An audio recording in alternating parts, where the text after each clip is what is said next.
Hello, everybody. This is Kimchi Crypto. Today I'm going to talk about what's really going on, especially altcoins behind the scene. Let's dig in. DOJ, Department of Justice, reached $500 million settlement with OKX, the Chinese crypto exchange affiliate over unlicensed money transmitting business. I think this is good news because as more and more illegal activities are gone, true crypto innovation will begin with true regulation, aka true protection, not the protection that SEC uh, uh, argued before, the true protection. Sam Bankman Fried posts on X first time in 2 years. FTT token price soared 30%. Just be reminded which events caused crypto bear market last cycle. Last bear market was initiated by Terra Luna collapse and completed by FTX collapse in 2022. Well, that said, after FTX creditors are redeemed for their losses, after FTX 2.0 begins, then real bananas on, I think, can begin. BlackRock executive stays mum on potential Solana ETF. Regulatory uncertainty remains a potential hurdle for Solana ETFs, as the SEC may classify Solana differently from Bitcoin and Ethereum, despite a more crypto-friendly stance under new leadership. Bloomberg analysts estimate a 70% chance of Solana ETFs receiving SEC approval. As you can see here, two sentences have different nuances. Those two sentences don't match each other. As you know, investment is the choice made by each individual, not by some guru or some experts, etc. Global elites sometimes say the opposite way, opposite language, for ordinary people like you and me to give up investing. Who's lying here?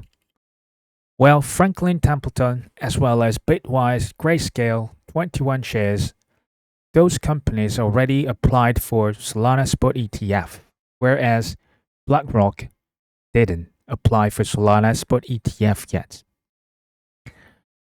They rather mentioned the three core principles when it comes to applying for a new altcoin ETF. Number one, what does the client need? Number two, what is that investment thesis? Number three, is it something that is suitable for an ETF wrapper? Whether it has sufficient liquidity, whether it's transparent, things like that. That sounds reasonable. But here's the thing. BlackRock already determined to launch Solana Spot ETF when they applied for ETH Spot ETF, excluding yields. That's what I think. Why then? The question here is, why didn't they apply for Solana Spot ETF? Because there's a lot of homework to be done before this. For your information, the SEC is considering allowing staking in Ethereum ETFs now. The SEC has acknowledged CBOE's application to allow staking in the 21 shares core Ethereum ETF. As you know, however, the SEC has a history of being strict about POS assets, such as Ethereum, Solana, Cardano, Avalanche, and things like that. However, a bipartisan group of US senators have written to the SEC, the acting chairman, Mark Uyeda, urging them to reconsider the practice of staking in crypto ETFs. Then, who do you think a bipartisan group of US senators? Who is forcing SEC to allow staking services in their current Ethereum spot ETF products. US senators push for SEC to rethink crypto staking in ETFs. That latter was backed by Cynthia Lummis, a Republican chair of a Senate subcommittee that focuses on digital assets. They are calling for reconsidering the practice. Allow yields in the Ethereum spot ETFs. They are forcing SEC now. To your surprise, it was Cynthia Lummis. Why surprise? She is the number one Bitcoin maximalist along with Michael Saylor. They know each other. They are the ones who were working on those Bitcoin strategic reserves bill. To buy 1 million Bitcoins for the next 5 years. That was Bitcoin strategic reserve bill. And she also mentioned sell gold rather buy Bitcoin. She was kind of Bitcoin maximalist. However, she barely talked about altcoins.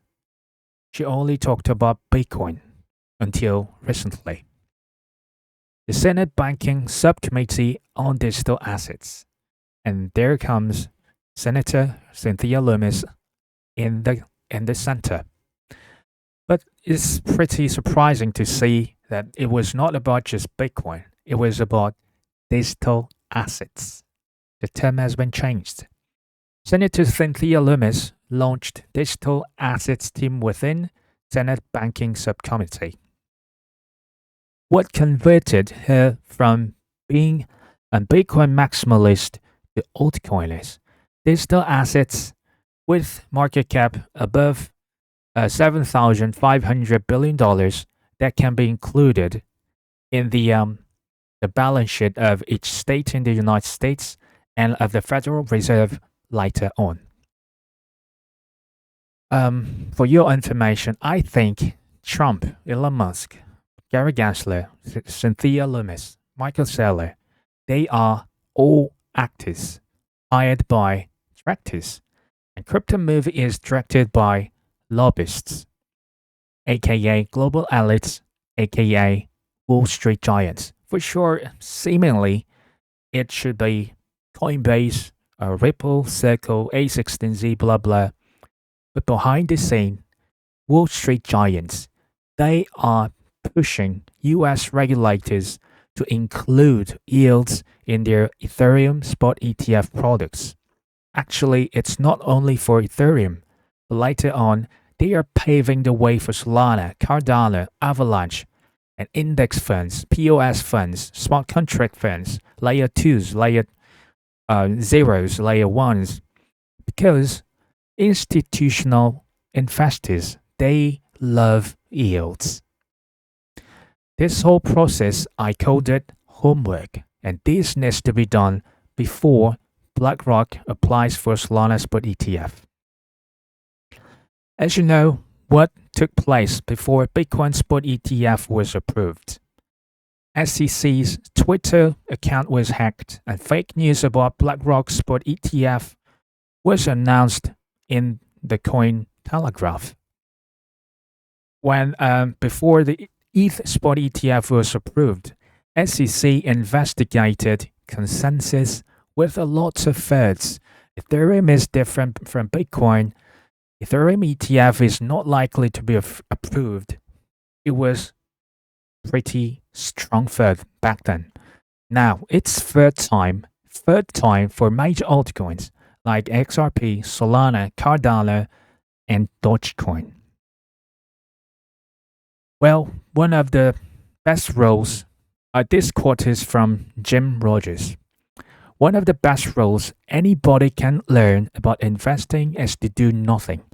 Absolutely nothing, unless there is something to do. I just wait until there is money lying in the corner, and all I have to do is go over there and pick it up. I wait for a situation that is like the proverbial shooting fish in a barrel. That's how it works, and that's why we need to be patient. Thank you for listening.